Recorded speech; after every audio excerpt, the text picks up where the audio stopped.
Live.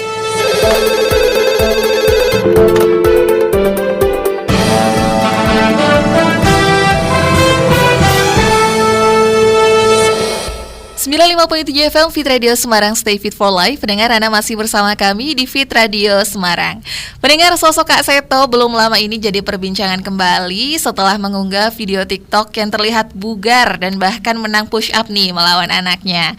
Nah, yang menarik, siapa sangka ya di usia 70-an bisa melakukan olahraga yang mungkin gak semua orang di usia produktif pun bisa melakukannya. Terus apa sih sebenarnya rahasianya? Kali ini kita akan membahas tentang rahasia bugar Kak Seto di usia 70-an. Dan saat ini sudah tersambung via telepon bersama dengan Dr. Seto Mulyadi, Sarjana Psikologi Magister Sains atau biasa disebut dengan Kak Seto. Halo, selamat sore Kak Seto. Ya, halo juga Mbak Ovi, selamat sore. Ya, bagaimana kabarnya nih hari ini? Ya, alhamdulillah tetap sehat, tetap semangat, dan tetap gembira. Alhamdulillah. Ya. Oke, Alhamdulillah. baik. Ini menarik nih, sesuai dengan situasi saat ini begitu Kak Seto, masa-masa pandemi ya, di mana bugar ini memang hal yang penting sekali untuk dipertahankan. Pertanyaan pertama nih untuk Kak Seto, kok bisa begitu di usia 70 tahunan sebugar itu? Ini rahasianya apa sebenarnya? Iya, sebetulnya rahasianya sederhana, yaitu tetap hidup teratur, begitu. Artinya teratur ya apa saja, artinya teratur mungkin menjalankan ibadah, teratur di dalam menjaga makanan, kemudian istirahatnya juga teratur, tapi bergeraknya juga teratur, artinya bergerak juga olahraga, bekerja juga, artinya bekerja ya bisa menyapu halaman, menyapu lantai, mengepel, mencuci baju dan sebagainya, sehingga darah bisa mengalir lancar dalam tubuh ini, begitu. Oke, berarti memang kuncinya tadi harus teratur begitu ya? Betul, ya. Lantas kalau misalkan kita berbicara soal gaya hidup nih, mungkin bisa dibagikan nih untuk para pendengar Fit Radio. Sebenarnya gaya hidup yang bagaimana sih yang dilakukan selama ini? Iya, kalau saya merumuskannya dengan sederhana, yaitu dengan prinsip gembira. Tapi gembira ini juga bisa merupakan panduan untuk kehidupan kita dengan melihat singkatan dari huruf-hurufnya, G, E, M, B, I, R, dan A. Nah, G adalah gerak, jangan mager. Apalagi di masa pandemi ini kan kadang-kadang kita cenderung mager, jadi kaum rebahan, begitu ya, karena di rumah saja misalnya. Nah, mohon kita jangan mager dan tetap bergerak. Bergerak kalau saya ya sederhana, artinya olahraganya juga yang murah meriah, misalnya dengan melompat 50 kali misalnya, itu teratur melompat begitu, apakah dengan tali atau hanya lompat saja. Kemudian push up ya biasanya rata-rata 80 kali. Kemudian ya beberapa selam pagi sederhana begitu. Lalu ya itu melakukan berbagai tugas-tugas pekerjaan ya, kadang-kadang kalau sempat ya mungkin melakukan kegiatan sosial juga, tapi tetap dengan menjaga protokol kesehatan. Jadi seperti kemarin beberapa kali juga keluar kota ke NTT selama 1 minggu karena waktu itu ada bencana banjir dan mungkin juga ada ledakan gunung atau sesuatu yang cukup menghebohkan ya di Adonara, di Lembata dan sebagainya. Nah, tetap ada kegiatan sosial itu tapi dengan gerak ya. Kemudian E-nya adalah emosi cerdas. Jadi jangan kita marah atau sedih atau takut berlebihan begitu sehingga mengganggu denyut jantung. Jadi marah ya marah saja, ungkapkan dengan tenang. Sayang, ayah marah misalnya kepada anak-anak, kepada istri juga kami ya saling berdiskusi. Kalau marah ya, tapi ayah marah, kenapa begitu misalnya. Jadi akhirnya terselesaikan semuanya. M-nya adalah dari makan, minum teratur dan yang sehat. Ya, saya kebetulan sudah 10 tahun ini vegetarian dan vegan. Ya, akhirnya yang makannya kebanyakan ya hanya sayur, buah-buahan, tahu tempe begitu. Lalu B, gembira, B-nya adalah beribadah, berdoa dan bersyukur begitu. Nah, I-nya ya istirahat. Jadi saya alhamdulillah dari mulai kecil, remaja sampai dewasa ya atur istirahatnya rata-rata 8 jam. Mm-mm. istirahat yang berkualitas. Artinya ya sudah lupakan semua mimpi yang indah gitu. R-nya adalah rukun dalam keluarga, ramah antar anggota keluarga, termasuk juga dengan asisten rumah tangga dan sebagainya, kita kompak, rukun. Lalu A-nya terakhir adalah tetap aktif berkarya, begitu. Oke, ini rangkaian yang cukup kompleks nih Kak Seto ya, dan mungkin memang untuk orang-orang yang tidak terbiasa melakukannya butuh usaha juga nih di awal begitu. Ya, Oke. betul. Nih Kak Seto, yang menjadi salah satu hal yang cukup sulit juga ya, ini bagaimana supaya kita ini bisa mendisiplinkan diri, apalagi tadi ada gerak, kemudian pengelolaan emosi juga harus distabilkan, dilatih dengan baik, makan dan minum yang teratur dan lain sebagainya. Bagaimana supaya kita bisa disiplin melakukannya? Iya, saya juga menularkan ini kepada istri dan anak-anak, dan akhirnya saya biasa membuat semacam jadwal harian. Jadi setiap minggu, lalu ini ya ditempel di berbagai tempat, misalnya katakanlah di ruang kerja, di kulkas, mungkin di kamar dan sebagainya. Jadi setiap anak lihat, oh jadwal ayah ini. Nah, mereka kemudian juga cenderung mengikuti juga. Jadi kalau sudah ditulis ya, kalau misalnya katakanlah saya jam 1 sudah harus makan siang misalnya. Nah, jam 2 misalnya mungkin sedang sibuk webinar begitu, belum sempat makan. Nah, anak-anak langsung juga mengontrol ke tempat kerja. Loh, ayah, ini udah jam 2. Iya, sebentar. Begitu, ini memang agak terlambat begitu. Jadi kadang-kadang saling mengingatkan begitu, sehingga kalau toh pun terlambat juga jangan sampai berlebihan ya. Jadi intinya yaitu dengan alat jadwal yang teratur tadi, kita juga terpandu untuk mengikutinya juga dengan disiplin dan tidak cenderung mengabaikan apa yang sudah menjadi komitmen begitu. Oke. Untuk menjalani tadi ya gembira ini, apakah enjoy Kak Seto? Iya, sangat enjoy sekali ya, karena ya itu ada hasilnya misalnya ya terasa lebih segar, lebih bugar, kemudian lebih fit ya, relatif kan nggak ada penyakit-penyakit seperti masuk angin, sakit punggung dan sebagainya, karena teratur begitu. Dan artinya motivasi untuk menjalankan ini kan motivasi internal, bukan karena disuruh, bukan karena takut atau dapat hadiah gitu, tapi ya hadiahnya yang dinikmati sendiri, bahwa hadiahnya menjadi alhamdulillah lebih sehat, lebih fit, lebih segar, dan lebih produktif begitu. Oke, baik. Kak Seto, kita ke pertanyaan pendengar dulu ya. Ini ada yang bergabung via WhatsApp, mungkin bisa dijawab nih. Kak Seto, ini ada pertanyaan dari Diva, usianya 27 tahun. Kak Seto, gimana caranya memulai olahraga? Saya semangat kalau memikirkan soal olahraga, tapi malas untuk memulainya. Ini sepertinya banyak yang merasakan juga nih Kak Seto. Iya. Artinya mungkin karena itu terbangun dari awal ya, dari kecil. Saya misalnya usia 10 tahun, saya ingat kelas 5 itu, kelas 10 itu kelas 4 ya, kelas 4. Nah, itu saya sudah biasa lari-lari pagi begitu. Nah, kemudian juga dipadu waktu itu dengan permainan bubak sotor, permainan segala macam yang bergerak begitu, akhirnya juga terasa nikmat begitu. Nah, memang kalau sudah mulai remaja atau dewasa awal, ya satu-satunya memotivasi misalnya dengan menuliskan di buku harian atau membuat poster atau sekedar pengingat dan penyemangat begitu. Lalu mungkin ya siapa tokoh-tokoh olahragawan yang dikagumi, nah mungkin fotonya bisa dipasang, misalnya pelari-pelari ya, dulu zaman saya zaman Asian Games tahun 62 itu ada Muhammad Sarengat misalnya, itu seorang pelari yang luar biasa ya, dan itu saya jadikan idola begitu, saya pasang fotonya, dan sampai sekarang pun mungkin kadang-kadang saya melihat beberapa pelari dari Kenya, dari berbagai pelari-pelari juara Olimpiade, nah itu kadang-kadang saya nggak boleh kalah misalnya.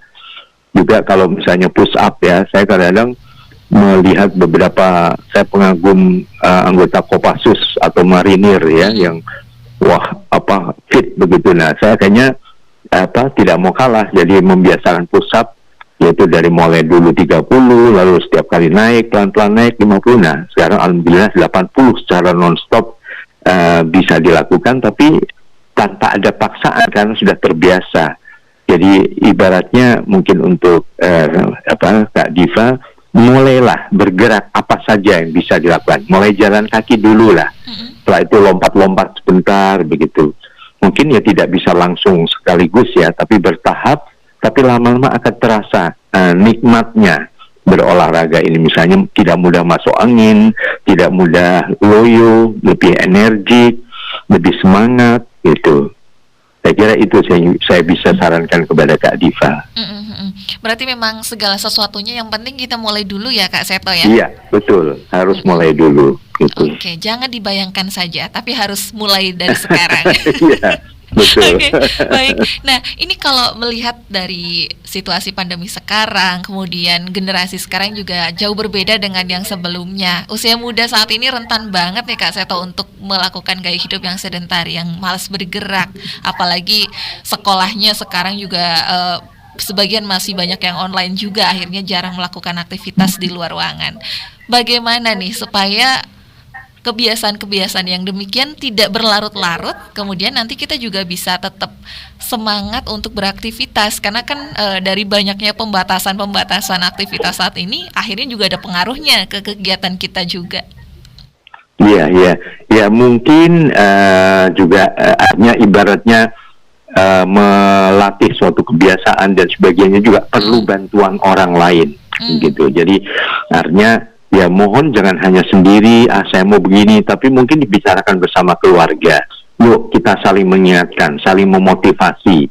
Kalau perlu diadakan semacam lomba, ya siapa yang bisa teratur dalam seminggu, nah apa hadiahnya misalnya.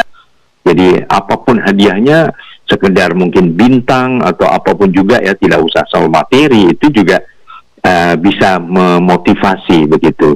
Kalau perlu juga misalnya disarankan mungkin melalui Radio Fit ini disarankan kepada para pejabat untuk juga memelopori berolahraga. Kita kan punya gubernur yang juga sangat energik juga kan, mungkin dengan bersepeda atau mungkin kadang-kadang juga belusukan atau berjalan kaki kemana segala macam, mungkin juga bisa dijadikan model di Semarang khususnya maupun di Jawa Tengah. Jadi saya kira itu tadi ibaratnya memotivasi seorang perlu orang sekampung. Mohon seluruh keluarga dilibatkan. Jadi tidak hanya tekad sendiri, tapi saling bantu, saling bergandeng tangan. Nah itu akan lebih. Misalnya yuk kita olahraga bersama, walaupun hanya di rumah saja. Jangan lebat, tapi tetap harus bergerak ya. Keliling meja makan mungkin sampai 50 sampai 100 kali misalnya. Tapi begitu selesai, wah sudah basah kuyup, rasanya fresh dan segar sekali begitu. Oke. Justru malah dengan olahraga bersama-sama akhirnya kita jadi terbiasa untuk melakukan gaya hidup sehat secara serempak ya Kak Seto. Iya, betul. Artinya saling memotivasi, saling menyemangati dan saling menginspirasi begitu. Kalau melihat dari orang-orang di sekitar saat ini nih Kak Seto, banyak sekali yang suka bingung begitu. Saya merasa badan sehat-sehat aja, tapi kok tidak bisa sebugar orang-orang ya? Apakah ada faktor tertentu nih menurut Kak Seto ya, yang seringkali jadi faktor orang ini kok belum bisa mencapai kebugaran? Ya mungkin karena tidak teratur tadi. Jadi memang kalau hanya saya sudah seminggu kok nggak ada perubahan ya, mungkin belum begitu. Ya saya kan dari mulai usia 10 tahun lah, jadi udah 60 tahun itu membangun kebiasaan ini begitu. Jadi bayangkan udah 60 tahun dibandingkan yang baru seminggu ya, tentu tidak bisa dibandingkan begitu. Oke, ini benar-benar harus konsisten ya untuk melakukan ini. Iya, intinya harus konsisten, betul. Saya mungkin Mbak Ovia, saya pernah masuk Jakarta 51 tahun yang lalu, yaitu tahun 70 itu saya mengalami 7 bulan jadi gelandangan. Karena saya tidak menyangka sulit cari kerjaan di Jakarta, jadi merasakan jadi gembel, gelandangan, kuli pasar, tukang batu dan sebagainya, tukang ngamen. Tapi ya itu tadi dinikmati dan tetap saat itu berolahraga juga, olahraga apapun juga, tapi yang penting bergerak tadi begitu. Nah itu kemudian saya 7 tahun jadi pembantu rumah tangga di sebuah keluarga, ya itu sambil kuliah begitu. Tapi karena tadi tetap menjaga hidup teratur tadi, ya alhamdulillah semua masih terus melekat sampai sekarang. Rasanya kalau sekarang tidak bergerak sedikit, tidak olahraga sedikit, itu wah gampang masuk angin, gampang pusing begitu. Sehingga pada waktu saya mencoba latihan parkur, lompat dari ketinggian sekitar hampir 4 meter, kakinya mengsli lah lututnya begitu sampai 3 bulan harus diurut dan harus bahkan pernah pakai tongkat. Nah itu saya terganggu sekali gitu. Jadi akhirnya ya udah olahraganya tidak hanya dengan kaki tapi ya dengan tangan, ya dengan push up tadi, push up ya. Kemudian ya mengangkat beban berat begitu, tidak usah pakai barbel, tapi ya karena memang sudah biasa bekerja, jadi apapun juga saya angkatin ya, dari mulai tempat sampah sampai apa saja, meja, kursi dan sebagainya gitu. Oke, berarti kalau misalkan tadi melihat dari gaya hidup yang dilakukan Kak Seto ini, seharusnya kita nggak hanya melihat hasilnya ya, tapi menikmati prosesnya. Betul sekali, iya. Oke. Jadi proses itu sangat indah gitu dan selalu dievaluasi, karena saya biasa menulis catatan harian ya. Jadi itu selalu dievaluasi, kemudian dibaca kembali. Oh saya kurang, wah harusnya sekian jam misalnya. Saya misalnya rata-rata minimal 1 jam untuk olahraga setiap pagi itu, begitu. Oke. Bagaimana caranya supaya kita bisa menikmati proses itu, Kak Seto? Karena biasanya orang-orang mungkin terlatih untuk mencari hasil. Ya, kalau caranya, saya kembangkan budaya senyum. Gitu. Jadi budaya senyum, jadi senyum itu mengandung unsur penuh rasa syukur. Nah kemudian setelah itu apapun juga setelah saya lakukan, jangan serba mengeluh, tapi lihat ke kaca, begitu saya senyum, kemudian saya mengepalkan tangan, yes misalnya gitu, itu akhirnya ya mensyukuri apa yang sudah dilakukan. Jadi akhirnya juga secara otomatis membangkitkan semangat pada diri kita bahwa sudah benar, sudah benar, karena menciptakan kebahagiaan gitu. Jadi akhirnya ya setelah selesai rasanya betul-betul nikmat sekali, rasanya indah sekali begitu.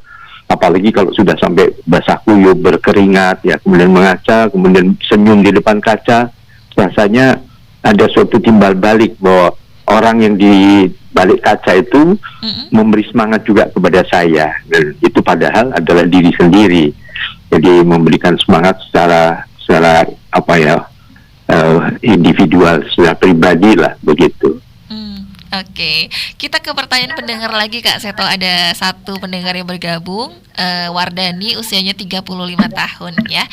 Dia bertanya, sekarang kegiatan saya banyak dibatasi dan jujur lebih mudah stres karena aktivitasnya banyak yang berubah. Bahkan gak banyak kegiatan pun juga mudah lelah. Nah ini solusinya bagaimana Kak Seto? Iya, mungkin saya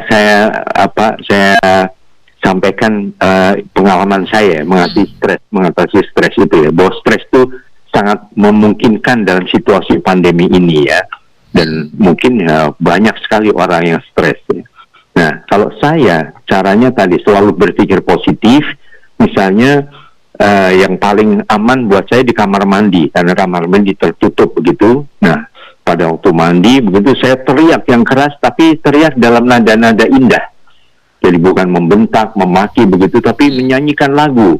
Jadi kalau lagu misalnya lagu anak-anak, lagu misalnya lagu burung kutilang itu kan refrennya kan ada lili gitu. Nah saya teriak yang keras lili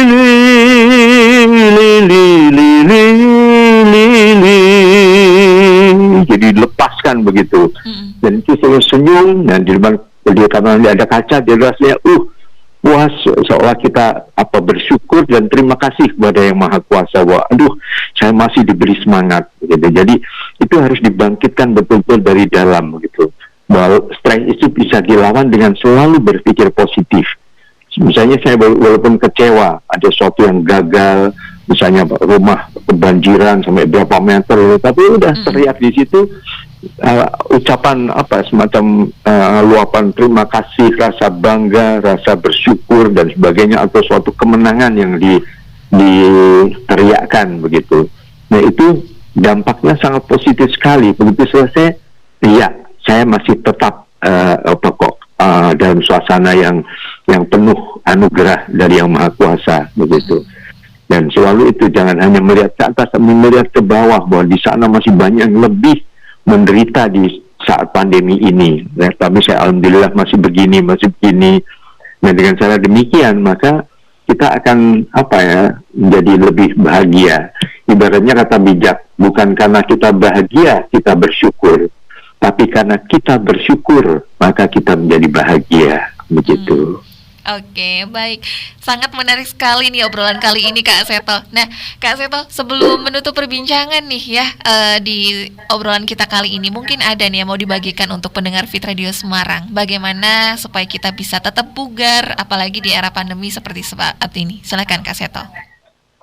Iya, saya selalu berprinsip bahwa kita semua ibarat aneka warna bunga-bunga indah di Taman Sari Indonesia, di Taman Sari Dunia.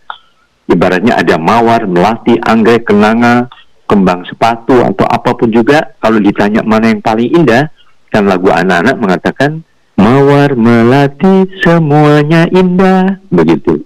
Jadi kita pada dasarnya indah, kita pada dasarnya cemerlang, kita pada dasarnya hebat. Nah, marilah kita semua saling menemukan kehebatan dan keunggulan kita. Jadi dengan demikian, maka kita selalu berpikir positif. Dan dengan demikian ya kita secara psikologis juga sehat.